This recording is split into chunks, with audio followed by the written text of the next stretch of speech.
Hi, I'm Jilly G. Welcome to my kitchen. Today I'm going to show you how to make my spiced apple pie recipe. Gluten-free, as always. And this recipe is actually a recipe that came from my sister. All the apple pies I used to make were pretty standard apple pie recipes. And then my sister made this recipe one time. Ever since, everyone wants Jennifer's apple pie. So this is the one that I'm making today, although a few variations. One is to be gluten-free, and I'll show you the other variations as I go along. But first up, what we're going to do is make the crust. And in this bowl, I have 2/3 cup plus 2 tablespoons of butter. And I've cut it up into little pieces. Unless your butter is room temperature, you struggle a little bit more with a pastry blender. So it's not really room temperature, but it's not right out of the fridge either. And if you were using shortening or lard or something a little bit softer, it would mash up a little bit easier. And you could also do this in a food processor, but this is what we're doing today. And then I have 2 cups of my gluten-free flour mix. And it doesn't matter if it's straight out of the fridge either, because we want it to be kind of cold. And then after we make the pie crust, we'll stick it in the fridge while we're cutting up our apples. And then I do have, just shy of 1 cup of extra flour for rolling for later. So to our butter, we're gonna add our flour, all in one. So to our butter and flour, I've got 1 teaspoon of salt, and 1 egg, but we're not quite ready for that yet. So we're just gonna start cutting this butter into the flour and the salt. And I've mentioned before, I always have a butter knife to get the butter out of my pastry blender.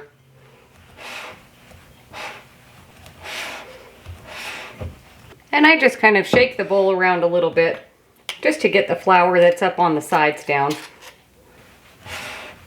And you can see how my butter is getting cut into the flour without mashing into a dough, even though we're going to turn it into a dough. But what you're looking for is pea-sized pieces of butter. And then when you think you've got what you're looking for, I use a fork and just stir it around just to make sure what is happening. Sometimes butter gets stuck to the bottom of the bowl. And this looks really good. So once you're happy with what your butter and flour look like, and with your same fork, I'm gonna mix this egg up till it's really well mixed. And it doesn't matter if the egg is at room temperature or not either. And you could just use an egg white and not the yolk. I'm just using the whole thing today. And once your egg is mixed up, I'm gonna get the water. I have 1 cup of water right from the fridge. We won't use all of it, but I always like to start with a little bit extra just in case. But I'm just gonna start pouring in my egg and mixing with my fork. And I'm just going to mix the egg around first. Scrape off your fork as needed. And then I'm going to start adding in my cold water a little bit at a time. And then just mix this around. And you really never know how much water you're going to need.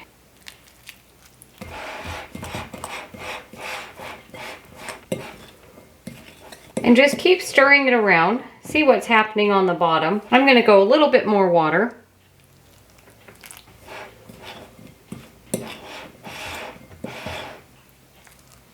And you can see how it's making these bigger clumps of the pie dough. And that's what we want it to do. And once it looks like there's no powdery flour left, but it's still pretty crumbly, this is exactly what you want it to look like. And I don't know if I mentioned, but my oven is preheated to 400. And this is going to be a 2-crust pie. So once your dough is ready, this is a little bowl scraper. It's pretty flexible. But I'm just going to start bringing the dough together. So once your dough is all kind of pulled together, just measure. We're going to cut this in half, but you want one piece to be a little bit bigger than the other one. And that bigger piece will be the bottom crust. So just kind of eyeball right there. I got a piece of parchment paper to put this on. So bring that closer. And I'm just going to leave my top part of the crust there. In fact, I might even use a little bit extra over there. And then just bring this together. You don't want to handle it too much, but I just want it to stick together. And you notice I didn't put any extra flour down yet. And I just kind of form it into a flat disc just to make it easier for rolling. And set that one aside. That's our top crust. Get another piece of parchment paper. And now for the bottom. And it's okay if it crumbles apart. We're just going to mash it together. But you want it to go onto the parchment. And then same thing. I'm just pressing it together so it sticks together. And again, you'll notice I didn't use any extra flour yet. And you'll be able to see there's a pretty good size difference, and that's good. That's what we want. My pie dish is a deep dish pie dish, and so I like to do the bottom crust a little bit bigger. If I have any extra, I can add it to my top crust, but I like to start out with a little bit more. So flatten this out a little bit, and so just sprinkle a little bit on here, and then just start rolling out, turning as you go.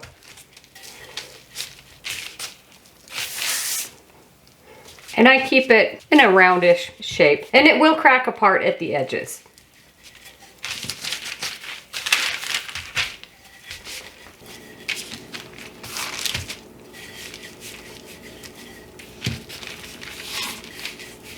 But make sure to keep flour underneath it.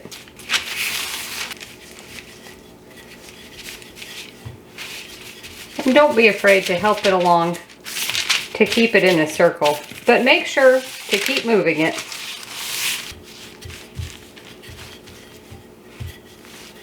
And it's okay if it starts to crack a little bit there in the middle. We can just piece it back together. Get your pie dish, and I always turn it upside down and measure. And it looks like we need to go a little bit bigger. A little bit more flour.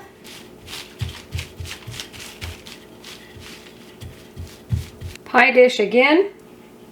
That looks really good. And I'm going to sprinkle a little bit more flour on top here. Move everything out of the way. Move that dough out of the way and bring our pie dish closer. It's a pizza pan, but it's my pie pan. I always cover it in foil, and it's the perfect size for a pie, especially with fruit pies. If they bubble over, they make a mess. All over your oven, all over everything. So I'm going to very carefully roll this onto my rolling pin, very carefully. And if it starts to break apart, that's all right, because we can piece it back together there. And move this aside, bring this closer, and then just very carefully pick this up.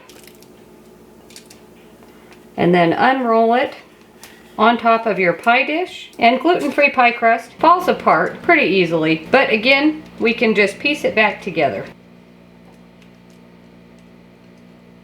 And just gently piece back together any pieces that came apart. And at the same time that you're piecing it back together, start to form your edge.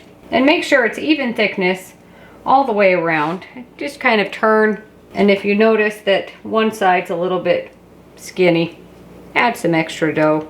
And with our extra pieces here, just break it apart a little bit and add that on here. You'll see it's very forgiving. Regular flour pie crust, you can't do this with, but gluten-free pie crust is really forgiving. And once you've got all your little pieces pieced back together, make sure any cracks are pressed together. I'm going to show you my traditional and favorite edging for a pie crust. And if you notice that you have a spot that looks a little bit skimpy, like this one right here, just take some of your extra dough and there. Okay, now that our bottom crust is done, set this aside. We have some extra pieces left over here. I'm just going to add those to my top crust, but bring that over here too. Very carefully. And mash it together. Again, this dough is really forgiving. You know, regular pie crust, you don't want to manhandle it too much. You want to be very careful with it. But gluten-free pie crust really works very well for mashing together if needed. So flour and a little bit more. And this one I'm just going to roll out into a circle. But you want it to cover the top. More flour as needed. And I'm just trying to keep it as much in a circle as I can.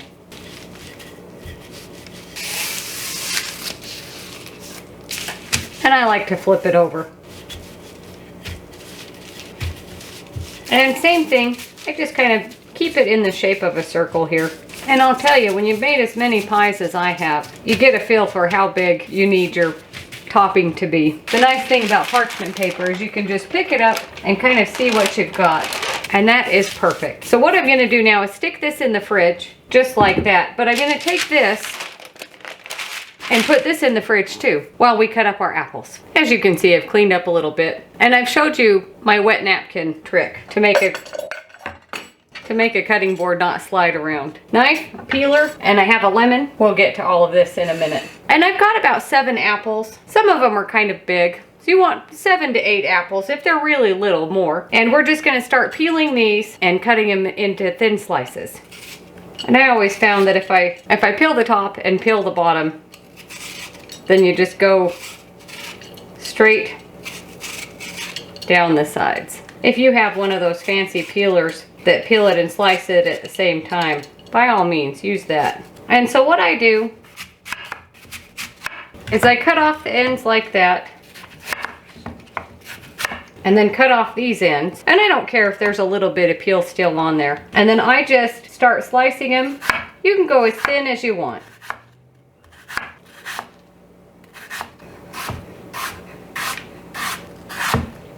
And I'm using a combination of Honeycrisp, Gala, and Fuji apples. But if you wanted to do all Granny Smith or whatever your favorite apple is, you want a firm, kind of crunchy apple that holds up well with baking. But I like the combination of different apples. I think I use a different combination of apples every time. And just keep going with the rest of your apples. And you'll notice some of my slices aren't exactly uniform, and that's fine. But I always slice my apples like this for apple pies because that's what my grandma likes. And I don't know if you do this with your dishes, but this bowl right here, when I have it about this full, I know it's enough to make an apple pie, give or take. 1 lemon, and I'm just gonna use a fork and this little strainer. And I've always wondered if you can make an apple pie with the peeling on, and I don't see why not, but I've never done it. Well, that's not true. I did it one time. I was making an applesauce pie, and I left the skins on for that pie. But all of my other pies, I always peel my apples. But I'd really like to make one with the skins on. If you do that or have tried that, let me know what you thought. And maybe there's a reason you're not supposed to, but let me know in the comments. And I'm just using this fork to toss my apples in my lemon juice a little bit. And hands are even better. And they'll turn brown anyways, but they're gonna turn brown with all of our spices and cooked in the oven anyway, so it's fine. So now set that aside. I'm gonna clean up our mess and I'll show you the rest of the filling that goes in with the apples. Now for the rest of the filling and our spices. I'm actually experimenting today. This recipe, it usually calls for 1/2 cup of white sugar and 1/2 cup of brown sugar. And normally I would either use honey and molasses for the brown sugar and maybe even coconut sugar. But today I'm using date sugar and I've never used it before. And all it is finely ground dates. And it's really powdery and it has some pretty big chunks in here. All in here, and I'm just mashing up these big chunks. To our 1/2 cup of date sugar, 1/4 cup of my gluten-free flour, and in this bowl I have 1 teaspoon of cinnamon, 1/2 teaspoon of nutmeg, 1/4 teaspoon of allspice, and 1/4 teaspoon of ground cloves, all in here, and just mix this together. Break up any clumps of that date sugar. When I did my sugar substitutions video, one of my viewers commented about date sugar. And so I bought some, and here we go. First time trying it. But as always, I'll give you the equivalents to sugar. So now that that's ready, move that aside. For the topping that goes on top of our pie crust, I just have, about a teaspoon or so of the date sugar, and I'm gonna mix it with a little bit of milk. And I'm just gonna whisk this together. Again, the recipe is some milk and just white sugar mixed together for the kind of the glaze for the crust. Or you could just do a traditional egg wash. And sometimes I'll brush it with milk and then sprinkle cinnamon sugar on top is what I used to do. So now that that's all mixed together, just set that aside. And I'm gonna get our bottom pie crust and we'll start putting in the apples. And I start laying in my apples kind of in an even layer. You don't need any fancy design because it won't show up later on. But I just start laying them in. And just out of habit, I always kind of go the same direction. And it's okay if they're overlapping a little bit. And then for the middle, just find the little pieces and just kind of piece them in there. And then once I get this layer, and this is just how I do it, but I always like to take a row and go around here. And then just make sure it's kind of flat and even. Once you've got your first layer of apples, we're gonna do, maybe a spoonful or 2 of our sugar and spice mixture. And I might even just do 1 spoonful. And then I usually go the other direction. Again, you won't really notice a fancy design when you cut into it, but you can do whatever you want. And then I go around the edges again. And then you can even just put more wherever, just to kind of make it all one even layer. Now another spoonful of our spice mixture. And then just keep going with the rest of your apples. You'll notice your pattern will change a little bit as the pie dish gets wider And then little bits and pieces I just kind of tuck in the middle, wherever. And then again, just kind of make this an even layer. And you'll notice we're getting close to the top of the edge here. And I just go as close to that as possible. Fill in any gaps that you've got. More of our spice and sugar mixture. And now that I've gotten really close to my edge here, I'm just gonna start mounding up the middle. And they don't have to be in any particular shape. Or they don't have to be in any particular order or design. Even though I did a design the whole way through and now this layer I'm not. This is fine. And I'm just mounding these all, kind of piling them in the middle because fruit pies always seem to shrink down. But you want to make sure that they're pretty well packed in there. There, perfect.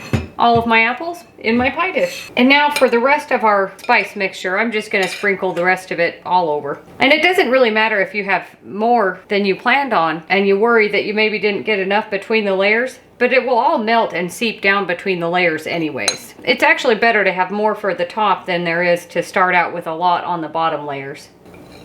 And I'm gonna give our little sugar milk mixture a little mix here. Make sure that date sugar is dissolved. And I don't know if you've ever used date sugar, it kind of has a fruity smell to it. Pretty interesting, but it tastes good. We'll see what it tastes like in this pie. So set this aside, and I've got our top crust here. You just lift that off, and then put your pie back on your foil lined tray. And then it should be firm enough to just lift right up. Let me bring it closer. And then just pick it up, and very carefully pick it up, and just place it on top. And you'll see it's too big in some spots, so I'm just gonna trim those off. And it's really firm from being in the fridge. And I know traditionally you would tuck under the edge to seal it, but I don't mind because the juices will bubble up around the edges. But you wanna make it fit. And then I just cut some vent holes, however many you want. And then take your pastry brush and your sugar milk mixture and just brush the top. And you can get the edges. And once you're happy with that, I've got some foil here that we're just gonna make a little bit of a ring here so the edges don't get too brown. Okay, this will go into the oven for about 50 minutes, maybe an hour, but I'll check it periodically. Maybe halfway through the baking, I'll turn it around in the oven. If you know that your oven bakes a little unevenly, do that.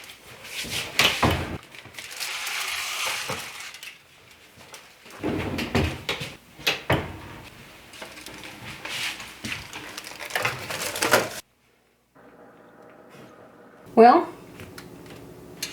some of my crust stuck to my foil. You can just eat that part.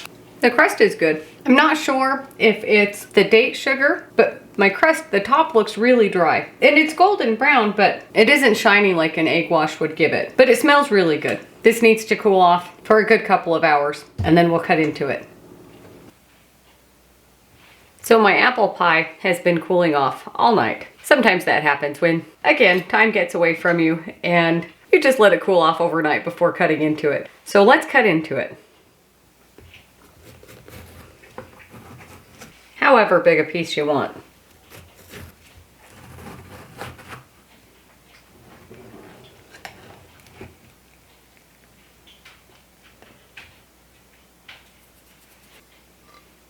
Not the prettiest piece of pie you've ever seen. I have some whipped topping here. This would go really good with ice cream. Let's turn this around so you can see. And let's give it a bite. So the crust is really good. Even though it doesn't look really good, the crust is good. And the pie is really good. I haven't made this pie yet without brown sugar. And of course, this is the first time I've ever used date sugar in a recipe. And I'd say it's really good. I'm used to this pie being a lot sweeter, but you can really taste the apples and the spices coming through without all of the sugar flavor coming through. But I would say it's a win-win for the date sugar. Again, maybe not on the top, and maybe just do an egg wash on the top instead of the milk and the sugar on top. But I think it's a pretty good pie. Thanks for watching. Don't forget to like and subscribe, and we'll see you on the next one.